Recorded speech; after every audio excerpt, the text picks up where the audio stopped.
새로운 한 주간 예수님의 보혈의 능력으로 삶에 부인할 수 없는 비범한 기회가 여러분에게 풀리기를 기도합니다. 어떤 형태의 요새, 좌절, 장애물, 그리고 공격도 여러분의 몫이 아닙니다. 여러분은 하나님의 놀라운 도움을 받으실 것이고 그 모든 결과에서 그분의 자비와 은혜를 누리게 될 줄로 믿습니다. 평화로운 새로운 한 주 되시기를 기도합니다. 기도하시겠습니다.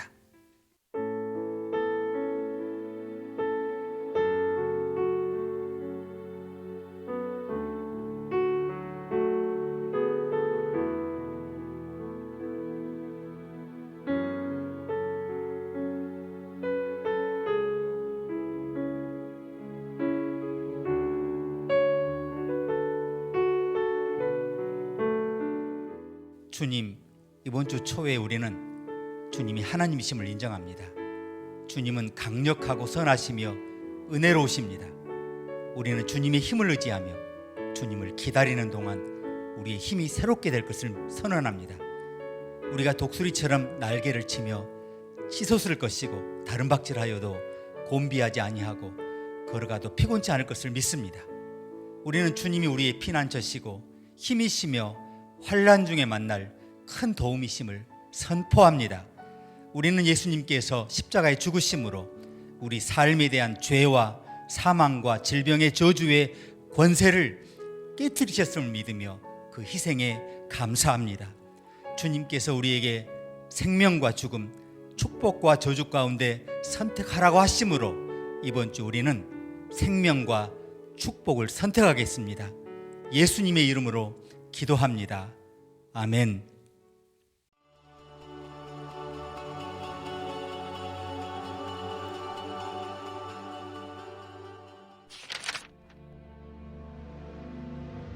또 내가 새 하늘과 새 땅을 보니 처음 하늘과 처음 땅이 없어졌고 바다도 다시 있지 않더라. 또 내가 보매 거룩한 성 새 예루살렘이 하나님께로부터 하늘에서 내려오니 그 준비한 것이 신부가 남편을 위하여 단장한 것 같더라. 내가 들으니 보좌에서 큰 음성이 나서 이르되, 보라, 하나님의 장막이 사람들과 함께 있음에 하나님이 그들과 함께 계시리니 그들은 하나님의 백성이 되고 하나님은 친히 그들과 함께 계셔서 모든 눈물을 그 눈에서 닦아주시니 다시는 사망이 없고 애통하는 것이나 곡하는 것이나 아픈 것이 다시 있지 아니하리니 처음 것들이 다 지나갔음이로라. 보좌에 앉으신 이가 이르시되, 보라, 내가 만물을 새롭게 하노라. 이 말은 신실하고 참되니 기록하라. 이루었도다. 나는 알파와 오메가요 처음과 마지막이라. 내가 생명수 샘물을 목마른 자에게 값없이 주리니 이기는 자는 이것들을 상속으로 받으리라.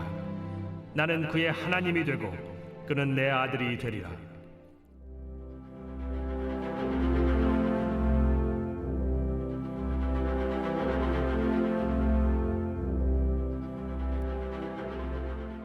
천국은 하나님이 계신 곳입니다. 그러나 하나님은 지금 어디에 계십니까? 하나님은 창조의 모든 곳에 계셔야 하지 않습니까? 천국의 본질에 대한 이런 질문은 단지 우리의 호기심을 표현한 것이 아닙니다. 이런 질문은 우리가 사랑하는 사람의 운명에 대해 걱정하고 내 자신의 운명에 대해서도 염려하기 때문에 느끼는 긴박감의 문제라고 생각을 합니다. 미래는 무엇을 지니고 있을까요? 우리 자신에 대해서 미래는 무엇일까요? 여러분과 저에게 죽음 너머에 무엇이 있습니까? 이 삶이 전부일까요? 아니면 정말 더 있을까요? 그리고 삶이 더 있다면 그것은 천국입니까? 지옥입니까? 아니면 그 중간입니까?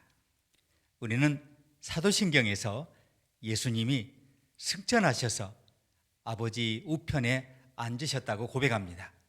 오른쪽은 특권과 명예의 장소를 의미하는데요, 오른손잡이가 오른손을 사용하여 최선을 다하는 것처럼 여기 왼손잡이 분들도 최선을 다하고 계심을 믿습니다.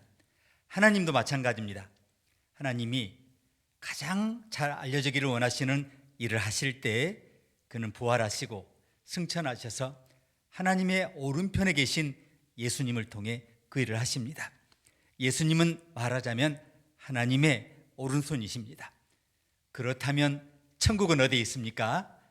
예수님께서 현존하시는 곳이면 어디든 천국입니다. 그곳에서 예수님은 하나님의 오른팔로 행하고 계십니다. 그럼 그곳은 구체적으로 어딜까요? 예수님은 그곳이 어디든지 죄를 사시는 하늘의 일을 하고 계십니다. 천국은 죄인들이 용서를 통해 그들이 치명적인 과거에서 해방된 곳이죠. 마틴 루터는 죄의 용서가 있는 것에 생명과 구원도 있다고 말했습니다. 다시 말해서 천국은 예수님이 임재하셔서 죄인을 용서하는 하나님의 오른손의 일을 하시는 곳이죠. 내 눈이 주의 강림하심의 영광을 보았노라. 이걸 노래할 때 우리는 아직 보지 못한 영광, 먼 미래 어딘가에 있을 영광을 노래하는 겁니다. 우리는 아버지 우편에 앉아 계신 예수님을 바라보죠. 우리는 예수님이 하늘 위의 구름이나 은하계에서만이 아니라 이 회중의 사역에서 이미 여기 계신 것을 봅니다. 복음의 말씀이 우리 가운데 선포될 때, 우리가 떡을 뗄 때, 포도주를 성만찬에서 받을 때, 세례를 받을 때, 죄사함을 받을 때, 우리가 함께 기도할 때, 값없이 사랑의 수고를 올려드릴 때 그곳에 예수님이 계신 줄 믿습니다. 병든 사람을 방문할 때 천국이 임합니다. 그곳에서 우리의 눈은 주의 강림의 영광을 보게 됩니다. 오늘 읽은 성경의 마지막 책 요한계시록은 장대하고 영광스러운 미래 하늘의 비전을 보고하고 있는데요, 하나님은 과거나 현재에만 계신 것이 아닙니다. 하나님은 미래를 관장하십니다. 왜냐하면 성경 이야기의 마지막 부분은 회복이기 때문에 하나님은 인류가 완전한 세상에서 살기를 원하십니다. 우리는 그 미래가 무엇인지 알고 있어요. 왜냐하면 서기 95년경에 반모라고 불리는 섬에서 미래를 쥐고 계신 그분이 그가 보유하고 있는 미래가 무엇인지 사도 요한에게 밝혀주셨기 때문에 부활하신 예수님은 영원한 장막을 걷어내시고 요한이라는 제자에게 하나님께서 어떻게 모든 것을 마지막에 원래대로 회복하실 것인지를 알려주셨습니다. 우리는 먼저 하나님의 완전한 곳에서 살게 된다는 건데요, 또 내가 새 하늘과 새 땅을 보니 처음 하늘과 처음 땅이 없어졌고 바다도 다시 있지 않더라. 정말 놀라운 광경이죠. 성경의 처음 2장에서는 하늘과 땅의 창조에 대해서 말씀했죠. 이제 성경 마지막 2장에서는 새 하늘과 새 땅의 회복에 대해서 말씀합니다. 메시지라는 성경을 쓴 유진 피터슨은 이렇게 말합니다.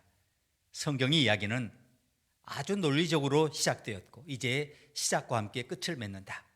죄로 파괴된 창세기의 창조는 계시록의 새로운 창조의 희생으로 회복된다. 이러한 하나님의 시작과 끝 사역의 창조물은 창세기의 하늘과 땅, 그리고 요한 계시록의 새 하늘과 새 땅이다. 성경의 이야기는 태초에 창조가 있고 끝에도 창조가 있다. 이것을 이해하는 데 매우 중요한 2 단어가 있다. 하나는 새로움이라는 단어고 다른 하나는 땅이라는 단어라고 말합니다. 자, 성서 그리스어에는 새롭다라는 2 단어가 있는데요, 한 단어는 시간이나 기원이 새로운 것, 그것은 여기 사용된 단어가 아닙니다. 또 다른 단어는 본질에서 새롭거나 질적으로 새롭다는 의미인데요, 그것이 이 구절에 사용된 단어입니다. 그러므로 우리는 단지 세상을 보고 있지 않아요. 우리는 새로워질 세상을 바라보고 있습니다. 태초에 하나님이 창조하신 세상은 아무 결함이 없었습니다. 창조를 마치셨을 때 하나님은 그것을 보시고 참 보시기에 좋았다라고 말씀하셨습니다. 그분이 이 세상을 본래의 모습으로 회복하실 때 다 좋았다라고 다시 말씀하실 것을 믿습니다. 하나님은 이 세상을 쓰레기통에 버리시고 다시 시작하지 않으세요. 그분은 이 세상을 원래의 모습으로 회복하실 것이고 이곳이 바로 우리가 영원히 살 땅입니다. 다시 말씀드리면 그리스어에는 땅이란 단어 세 가지가 있는데요. 하나는 정치, 비즈니스 그리고 엔터테인먼트의 세계를 말하고요. 또 다른 단어는 시대 혹은 시간의 경륜을 의미하고요. 그런데 여기 사용된 단어는 우리가 살고 있는 이 물리적인 땅, 흙, 바위, 산, 지리 그리고 지지를 의미해요. 이것이 지금 요한이 사용한 단어입니다. 우리는 지금 오염된 땅에 살고 있어요. 육체적으로 더러워지고 영적으로 더러워졌어요. 완전하신 하나님은 완전한 세상에 사시며 완전한 하나님은 그의 백성이 완전한 세상에 살기를 원하십니다. 우리 주변의 모든 것, 대기, 행성들, 심지어 우리 자신의 부활한 몸은 여러분과 제가 상상할 수 없는 것 이상으로 업그레이드 될 거예요. 또 내가 새 하늘과 새 땅을 보니 처음 하늘과 처음 땅이 없어졌다라고 요한이 말하죠. 그런 다음 요한은 이상하고 독특한 세부 사항을 추가하는데요. 그리고 바다도 다시 있지 않더라. 바다가 존재하는 이유에 대해 생각해 보셨습니까? 지구 표면의 70% 이상이 염수로 덮여 있죠. 바다의 평균 깊이는 3마일입니다. 왜 이 지구는 이 모든 소금물을 필요로 할까요? 우리가 살기 위해서 매일 지구를 정화해야 하기 때문에. 이 지구는 96%의 물, 3.5%의 소금 및 약 0.5%의 미량 성분의 방부제로 둘러싸여 있어요. 바다의 짠 염수는 대기를 정화할 뿐만 아니라 물을 공급하는 데 필요한 비를 만들죠. 얼마나 많은 오염 물질과 폐기물이 토양에서 흘러나오고 있습니까? 그리고 시내와 강으로 모이잖아요. 마침내 바다로 흘러 들어가는 것을 한번 생각해 보십시오. 바다는 이 모든 오염 물질을 흡수하고 문지르고 분해하는 거대한 정화조 역할을 해요. 그런 다음 태양이 바다를 태워요. 그리고 바다가 순수한 깨끗한 수증기를 위로 내뿜어 구름을 형성하고 비를 통해서 다시 육지로 이렇게 뿌려주는 겁니다. 정결케 하고 새롭게 하는 이 연속적인 주기를 가지고 있는 새 하늘과 새 땅에는 어떤 오염도 없을 거예요. 낭비가 없을 겁니다. 정화가 필요 없으니 바다도 필요 없을 것입니다. 하나님은 이 모든 것을 염두에 두고 계십니다. 오늘 가르침 두 번째, 우리는 하나님의 완전한 면전에서 살게 될 겁니다. 이 새 하늘과 새 땅에는 수도가 있을 것인데요, 항상 하나님의 도성이었던 바로 도성입니다.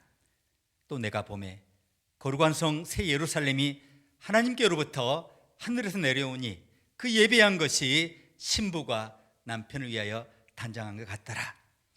이것은 하늘에서 곧장 내려온 도시입니다. 우리가 영원히 살 도성은 우리가 지은 게 아니에요. 우리가 실행한 것도 아니에요. 하나님은 이 도시의 건축가이십니다. 하나님이 이 도시의 건축자이십니다. 하나님이 이 도시의 실내 장식가이십니다. 이것은 예수님께서 제자들에게 내가 가서 너희를 위하여 처소를 예비하리라고 약속하셨을 때 하셨던 말씀인데요, 이것은 그분의 사역의 결과입니다. 그것은 남편을 위해 단장한 신부와 같이 예비되어 있기 때문에 정말 아름다운 도시예요. 우리 모두는 결혼식을 좋아하죠. 신부가 처음으로 하객 앞에 입장을 하고 모든 사람이 신부를 볼 수 있도록 통로로 내려오는 순간이 결혼식의 절정인데요, 이 구절에서 단장한 것 같다라는 단어는 화장품을 의미하는 그리스어 단어예요.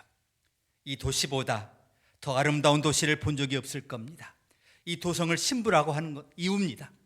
저는 결혼식 주례를 많이 했고 솔직히 말해서 아름답지 않은 신부를 본 적이 없어요. 모든 신부는 정말 아름답지 않습니까? 하나님께서도 들뜨신 마음으로 그의 백성에게 이 성을 드러내시는 순간을 여러분 생각해 보세요.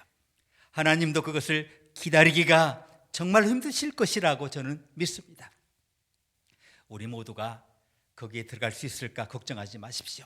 16절은 이 성이 1400마일의 정방형이 될 거라고 말씀하는데요, 이는 팔리치아 산맥에서 캘리포니아 해안, 캐나다에서 멕시코에 이르는 모든 대륙을 포함할 만큼 충분히 커요. 영국 국토의 40배, 프랑스 국토의 10배, 인도보다 크고 그것은 한 층에 불과한데요. 이 도시는 그 넓이만큼 또 높이가 있어요. 만약 하나님이 이 도시에 건축가가 건물을 짓듯이 이게 쌓아 올리신다면 이 도시는 60만 층 이상의 높이가 될 겁니다. 이 도시를 그토록 장엄하게 만드는 것은 그것이 얼마나 크거나 아름다운 것이냐 이게 문제가 아니고 누가 그 안에 살고 있는가예요. 내가 들으니 보좌에서 큰 음성이 나서 가로되 보라 하나님의 장막이 사람들과 함께 있으며 하나님이 저희와 함께 거하시리니 저희는 하나님의 백성이 되고 하나님은 친히 저희와 함께 계셔서 아멘. 처음으로 모든 하나님 백성이 하나님의 완전한 변전에 살게 될 것입니다. 우리의 눈은 그분을 보고요, 우리의 귀는 그분의 음성을 들을 거예요. 우리의 손이 그분을 만질 수 있게 돼요. 우리의 입술은 그분에게 입맞춤할 거고요. 우리는 결코 그분의 면전을 떠나지 않습니다. 우리는 결코 그분의 시야에서 벗어나지 않을 것입니다. 그는 결코 우리를 벗어나지 않으실 겁니다. 그는 말 그대로 모든 사람의 옆집 이웃이 되실 거예요. 우리는 지금 하나님의 임재 가운데 살고 있지 않습니까? 그분은 항상 우리와 함께 계시지 않습니까? 그렇습니다. 우리는 그분의 임재 안에 살고 있지만 그분의 완전한 임재 가운데 사는 건 아니죠. 비록 그분이 우리와 함께 계시지만 우리는 믿음으로만 그분을 보고 들을 수 있어요. 그러나 우리 모두가 이 도성으로 이동할 때 우리 눈으로 그분을 보게 될 것입니다. 우리 귀로 그분의 음성을 들을 겁니다. 그분은 아담과 하와가 동산에서 그들과 함께 걸으셨을 때와 같은 방식으로 우리와 함께 동행하실 것입니다. 오늘 가르침 세 번째는 우리는 하나님의 완전한 평화 속에서 살게 될 것입니다. 모든 눈물을 그 눈에 씻기심에 다시 사망이 없고 애통하는 것이나 곡하는 것이나 아픈 것이 다시 있지 아니하리니 처음 것들이 다 지나갔음이러라. 여기서 모든 눈물을 그 눈에 씻기심이라는 말씀을 주목해 보세요. 이사야는 훨씬 일찍이 포로의 절망 속에 살고 있는 백성과 민족에게 이 말을 했어요. 이스라엘 백성은 하나님에게 버림받았다고 느끼면서 땅과 집과 성전과 소망을 잃은 것을 슬퍼했습니다. 그들은 고통과 슬픔에 빠져 있는 자신을 구해달라고 하나님께 부르짖는데요. 이사야는 여호와 하나님이 모든 얼굴에서 눈물을 씻어주실 것인 때 곧 도래할 구속과 희망의 말씀을 전파했어요.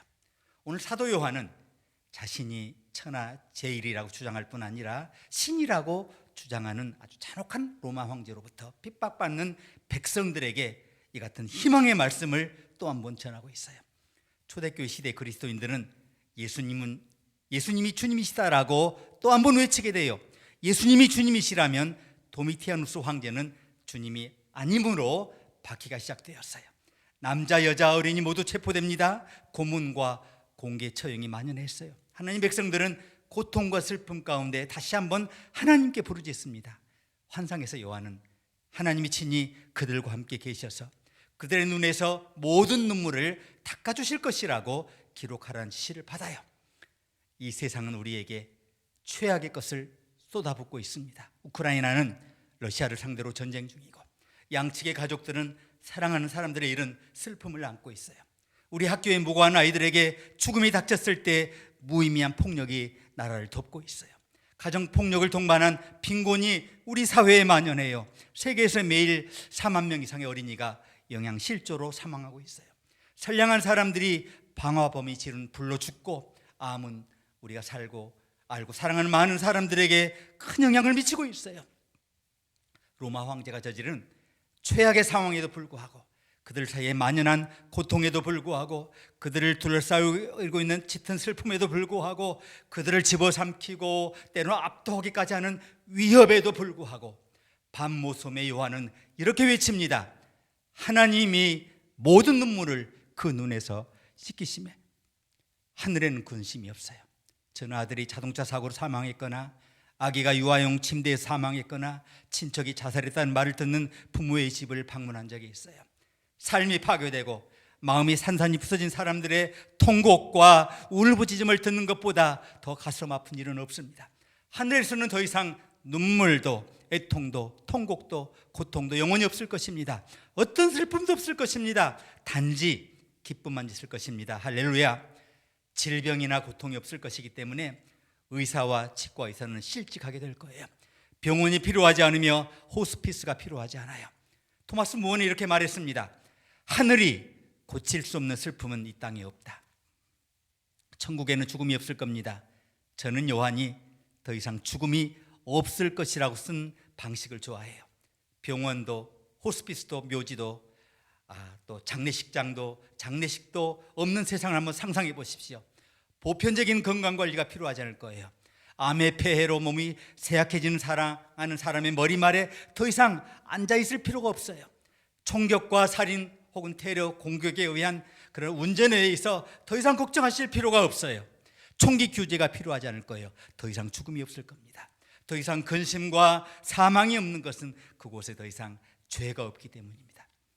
무엇이든지 속된 것이나 가정한 일 또는 거짓말하는 자는 결코 그리로 들어오지 못하되 오직 어린 양의 생명책에 기록된 자들 뿐이라. 아멘. 모든 사람이 착할 뿐만 아니라 모든 사람이 완벽해지는 세상에 살고 있다고 상상해 보십시오. 논쟁도 소송도 대립도 싸움도 없는 세상, 아무도 용서받을 필요가 없고 용서받을 필요가 없는 세상 말입니다. 모든 성도는 하나님의 창조를 위한 원대한 계획의 일부예요. 하나님은 태초부터 그의 백성이 환난을 당할 때 항상 손을 내미시고 그들의 눈물을 닦아주셨어요. 이사야는 그것을 구약시대 사람들에게 선포했습니다. 요한은 반모섬에 포로 생활을 하며 초대교회에 이것을 선포했습니다.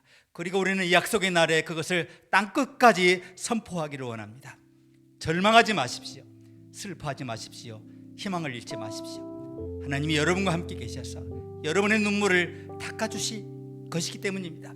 떠나간 사람들을 슬퍼하면서도 또한 기뻐하시기를 바랍니다.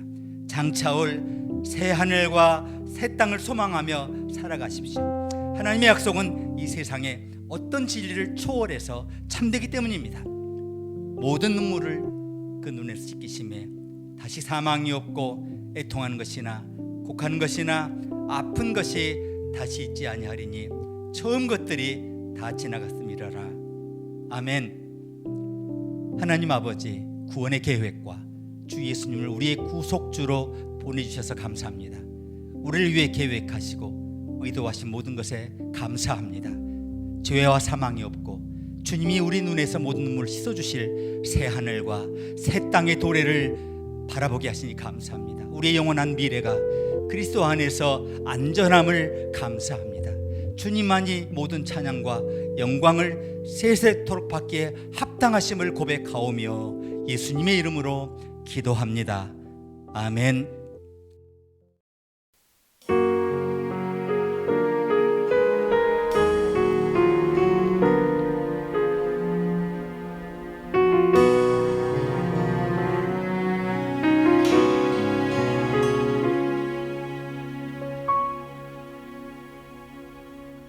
주님 다시 오실 때까지 나는 이 길을 가리라. 좁은 문 좁은 길 나의 십자가 지고 나의 가는 이 나는 주님을 보리라. 영광의 내 주님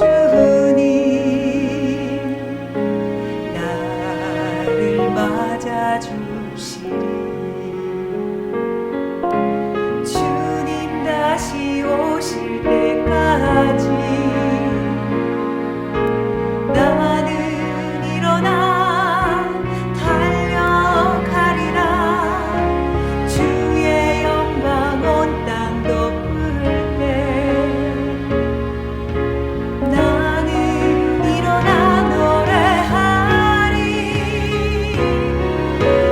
내 사모하는 주님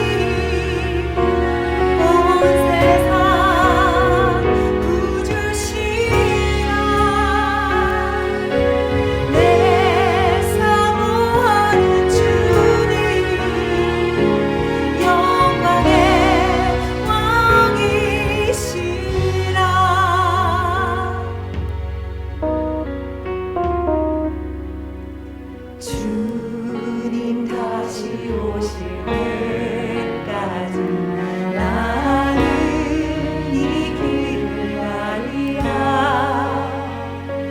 좁은 길 나의 십자가 지고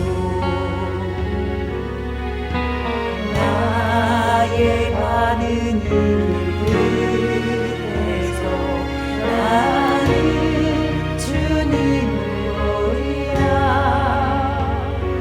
영광을 내 주님 나를 맞아주시니 주님 다시 오실 때까지 나는 일어나 달려가리라. 주의 영광 온 땅 덮을 때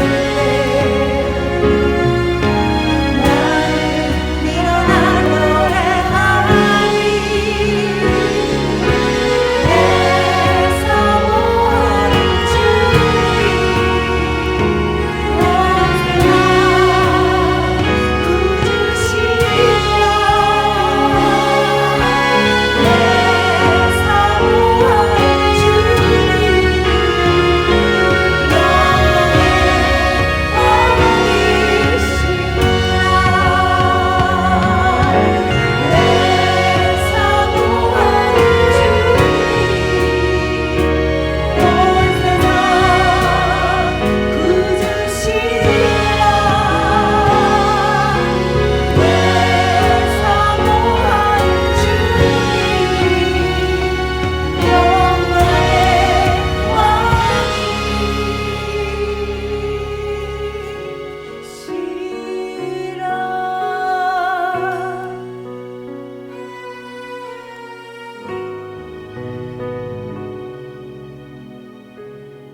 사랑의 주님, 우리 눈을 열어 우리 평생에 베푸신 주님의 풍성한 공급을 깨닫게 하시니 감사합니다. 평생에 걸쳐 우리에게 베푸신 물질적, 재정적 축복에 감사합니다. 어려운 시기에도 계속해서 우리의 필요를 풍성히 공급하시는 주님을 신뢰하도록 도와주시옵소서. 베푸신 모든 것을 잘 관리하며 받은 은사와 재능과 재정을 주님의 영광을 위해 잘 사용하도록 인도하여 주시옵소서. 예수님의 이름으로 기도합니다. 아멘. 이제 주 예수 그리스도의 은혜와 하나님의 사랑과 성령 교통하심이 모인 주의 백성 모두에게 이제부터 영원토록 함께 하시기를 축원합니다. 아멘.